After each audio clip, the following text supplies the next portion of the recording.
My dear friends, this weekend we celebrate the fifth Sunday in Ordinary Time, Year C. The readings invite us to reflect on the evangelical commissioning of all the baptized, the response which the commissioning demands from us, and how God's grace is available to even the unworthy.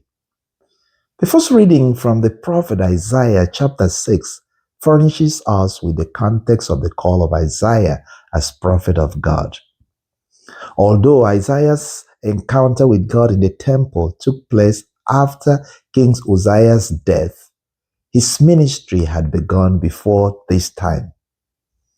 And it is remarkable to note that Judah prospered exceedingly during the reign of King Uzziah. And this was considered to be as a result of the king's fidelity to God. However, with the death of Uzziah, things began to go downhill as the Assyrians and Babylonians threat to the northeast started to grow. Thus, Israel was threatened with extinction, while Judah was facing serious attack by her enemies. With this situation, the question in the minds of the people were about who could be there to fight for them or show them the way forward.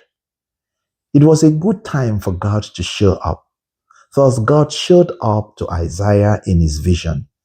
In this vision, God sits on a grand throne attended by a host of seraphs, singing God's praise. Holy, holy, holy is the Lord of hosts. All earth is filled with his glory. This vision is centered on the majesty of God's, whose reign is supreme, even compared to the earthly kings. Now, seeing God seated on the throne, hearing the seraphs singing God's praises, smelling the smoke that filled the house, and witnessing the shaking of the frame of the door offers Isaiah a deep transformative experience. He has been placed before God in God's terms. The consequence of this experience for the prophet is a deeper self-awareness, which brings him to the feeling of awe, fear, and humility. However, Isaiah did not know what to say in the presence of such a God, except to confess his sinfulness. Thus the expression, "Woe to me, I am a man of unclean lips, living among people on unclean lips, yet my eyes have seen the King, the Lord of hosts."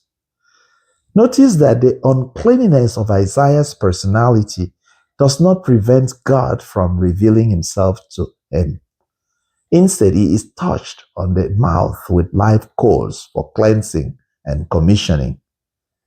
God has a mission for Isaiah, upon whom he has just poured his grace of forgiveness.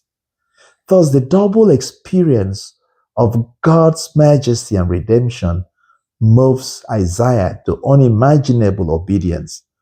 "Whom shall I send? Who will go for us?" Immediately Isaiah says, "Here I am, send me." This life-altering power of God's word, spoken and heeded, and the grace given and received here are evidence of God's relentlessness to draw his people to understand and participate in his salvation plan.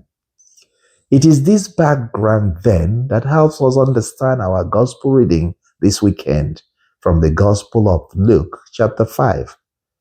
In this passage, Jesus encounters Simon and his fishing crew, who had toiled all night but caught no fish. In their frustration, Jesus shows up and invites them to put out into the deep. This invitation to put out into the deep for a catch provides a sharp contrast to their overly reliance on expertise and human wisdom.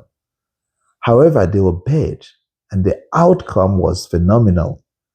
Seeing the results, Simon is not only amazed by the power of God in display, he becomes aware of his sinfulness and unworthiness before the divine power. Although Jesus does not judge Simon by his inadequacy, he values his new self-awareness before the power of God. Like Isaiah, Simon sees himself face to face with something out of the ordinary. It is a unique religious experience for him. What is most surprising here is that despite Simon's awareness of his limitation, Jesus does not ask him to get his acts together. Rather, he tells him not to be afraid. He reveals to him the power that is in him that can enable him to participate in the divine mission. In this encounter, the greatness of God and the limitation of man work hand in hand. My dear friends, discipleship begins with a religious experience when we were touched in our depths and we became aware of our unworthiness and littleness before God. In other words, religious experience must lead to surrender and transformation. To surrender is to trust and to let go of our certainties and let our lives be reoriented towards a new direction. This is the call of all the baptized, to use our experience to bring others to the same experience. My dear friends, by virtue of our baptism, we are to experience the immensity of God and be transformed by it.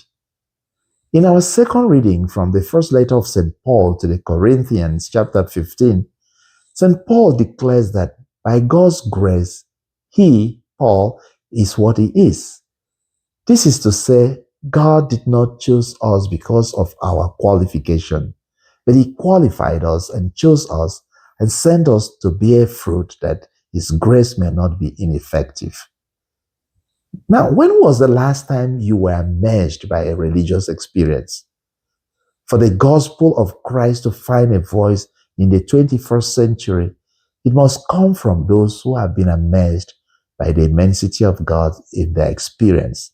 And because the language that makes meaning to the people of our age is a difficult one, it requires humility and authenticity.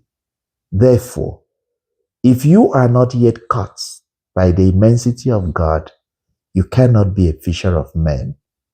It is when we feel our weaknesses that we can appreciate the strength that comes from God and can do all things through him who strengthens us.